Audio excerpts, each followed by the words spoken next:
right. So, 7 ways reading does a brain good. This is why it's important for you to read. And there's 7 ways. Getting lost in the pages of a good book is the highest form of entertainment for many people.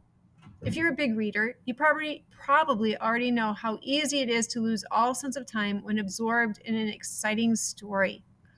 Just a few more pages, you promise yourself, only to look up several chapters later and realize another hour has slipped by.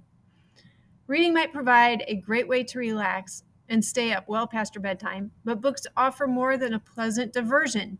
Evidence increasingly stacks up in support of the idea that reading can enhance intelligence. When you think of intelligence, IQ might be the first thing that comes to mind. IQ tests measure fluid and crystallized intelligence, though many experts now agree that intelligence goes well beyond IQ. If you remember in Flowers for Algernon, we talked about IQ, intelligence quotient, okay, which kind of measures how much you know and your thought processes and all of those things. So there are different types of intelligence. Aside from what they measure in an IQ test. So they measure it. Fluid intelligence describes the capacity to reason, make connections, solve problems, and consider abstract concepts. Crystallized intelligence describes overall knowledge, including vocabulary and acquired skills. And emotional intelligence describes the ability to identify emotions in the self and others and regulate or influence these emotions. Well, there's more than one way to be smart. Reading can do a lot to boost your intelligence in these 3 areas. So I guess the first thing is wondering exactly how reading can make you smarter? You'll find 7 key ways below, plus a few tips on accessing reading materials. So I guess aside from being entertained by a book, it's also going to do these things for you. First, it exposes you to new ideas. So true. If you haven't had an experience then before, this is a great way to get an experience without actually having the experience. There's no denying that certain circumstances can limit the ideas you encounter in everyday life. If you live in a small town, didn't go to college, and have held the same job for your entire adult life, you may have less general knowledge than someone who went to college, worked several different jobs, or both. This doesn't make you unintelligent, of course. Multiple types of intelligence exist, so your strengths might lie in another area, like music, the natural world, or interpersonal skills. Yet knowledge does play an important part in general intelligence, and reading offers an excellent way to boost your knowledge. By some reckonings, the world boasts just under 130 million books. That means you have a pretty good chance of finding a book on nearly any topic you can imagine, from philosophical thought to self-compassion to home repair. Even if you don't enjoy nonfiction, you can expand your knowledge of history and current events with well-researched fiction. So if you have access to books, in short, you can access new concepts and information no matter where you live or what you do. 2, it provides a chance to encounter different cultures. Maybe you never had the chance to visit another country or even travel to different regions of your home country. You can still explore other cultures and traditions by simply picking up a book.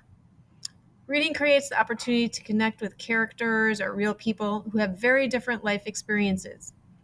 Learning more about history, traditions, and everyday life in other parts of the world exposes you to new perspectives, which can help cultivate greater cultural awareness and sensitivity. What makes this so important? The more you know and understand about other cultures, the less likely you are to hold on to stereotypes or preconceived ideas about the lives of others. So in other words, you're like putting yourself in another person's shoes. Nonfiction books like memoirs might offer a nuanced picture of one particular person's life.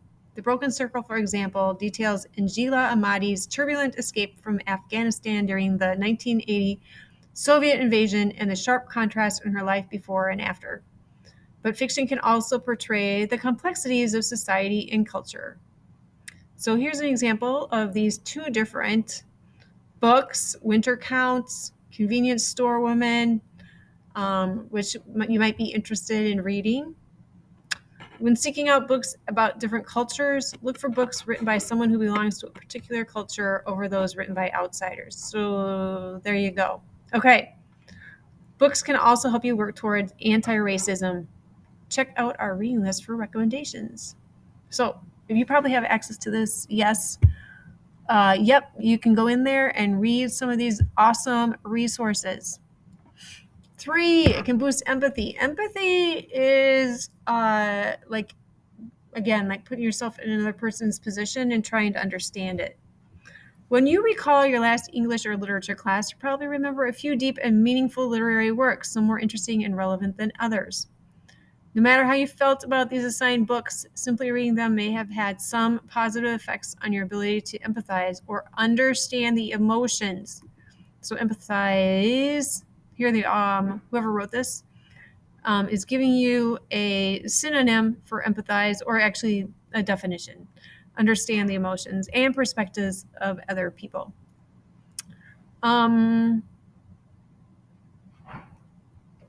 One possible explanation may lie in the fact that literary fiction allows you to explore the thoughts and experiences of others. When you read, you accompany characters as they make choices that shape their lives and identities, but you can learn from their mistakes without facing the consequences of those actions. Right. So, like, we're reading a book right now in class.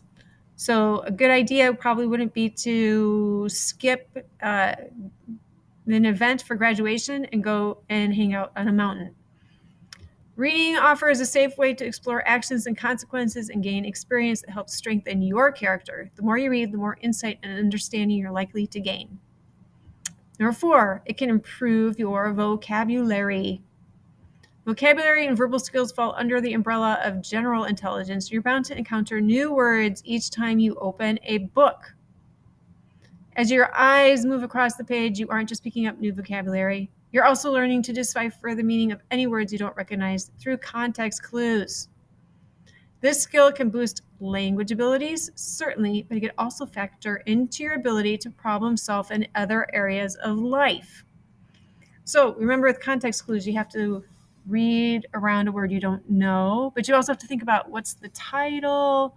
So there's a strategy to figuring out what the word means.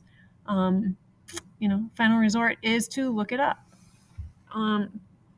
Plus, reading printed books can also help you absorb the rules of written grammar and improve your spelling. Listening to audiobooks, on the other hand, may help you get more familiar with the pronunciation of unknown words.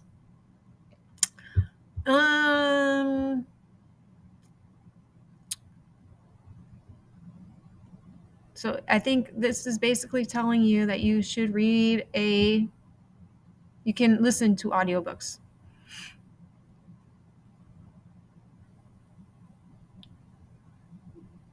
Reading on your smartphone or other device may not be ideal for winding down. When you read to relax before bed, consider a printed book. Number 5, it can strengthen problem-solving skills. Reading can fuel your imagination by allowing you to envision and explore new and different worlds, real and fantastic.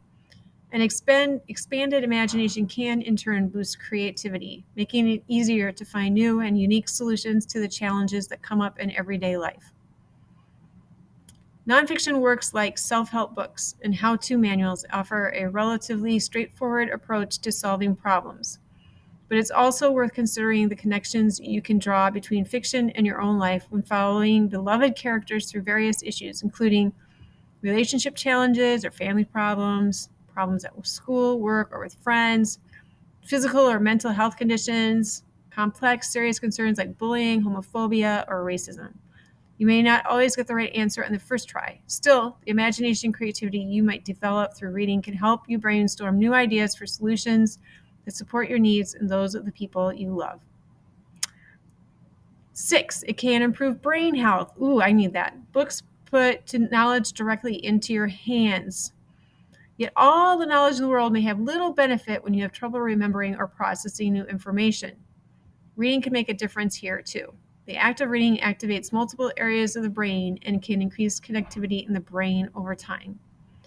Engaging your brain by reading regularly can strengthen it throughout your life, which may help lower your chances of facing serious memory loss and other cognitive decline in older adulthood. Phew.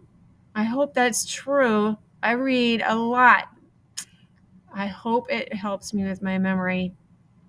Turning your attention to a riveting read might also boost concentration and focus, which doesn't hurt either. Oh, finally. Okay. Number 7, it expands your knowledge of current events. Keeping yourself informed about recent happenings in the world can offer a number of benefits. A deeper understanding of the struggles that others face, greater empathy for people facing poverty, disease, conflict, or any other distressing circumstances. More context to consider your imprint on the world. Motivation to explore ways you might make a difference. Gratitude and appreciation for the kindness and compassion of others. If you'd like to pay more attention to the world events and increase your cultural awareness, you'll mostly want to stick with nonfiction. Possible sources: newspapers, journal articles, travel memoirs, political science books. I wouldn't recommend getting information off of Facebook, Instagram, Twitter, TikTok, etc. They are not reliable resources. Keep in mind, truly broadening your perspectives and worldview means reading information that comes from a range of viewpoints and sources from around the world, rather than just one political group or media outlet. This is really important. Read a variety of different viewpoints. All right, so I guess that's the end of the article. So those 7 things, just to recap, were: exposes you to new ideas, provides a chance to encounter different cultures, can boost empathy, improve your vocabulary, strengthen problem-solving skills, improve brain health, and expand your knowledge of current events. So, and if you don't practice it, if you are involved in any type of sport, any type of music, or even if you play video games, you know that the more you do something, the better you get at it. If you don't practice reading, you're not going to get better at it, and you're going to continue to not like it. So the more that you try to just sit there and to read and get through something and give yourself some time, like say, I'm going to sit here for 10 minutes. When you're good at 10 minutes, go up to 20. When you're good at 20, go to 40. It's like running. It's like anything else. You have to practice. You have to put your mind to it. All right. If you really have difficulties, you would be seeing probably me, and I would be helping you out. Okay. But you can still do this even if you are not very good at reading, or you can't do it. Listening, you can still follow some of these rules by listening to a variety of different resources, following along with the books. Okay. There's ways to still improve yourself. Okay. With some of these ideas. All right. I hope this has been motivating for you. And if you have any questions, please see Mrs. Schuster or Mr. Carlson.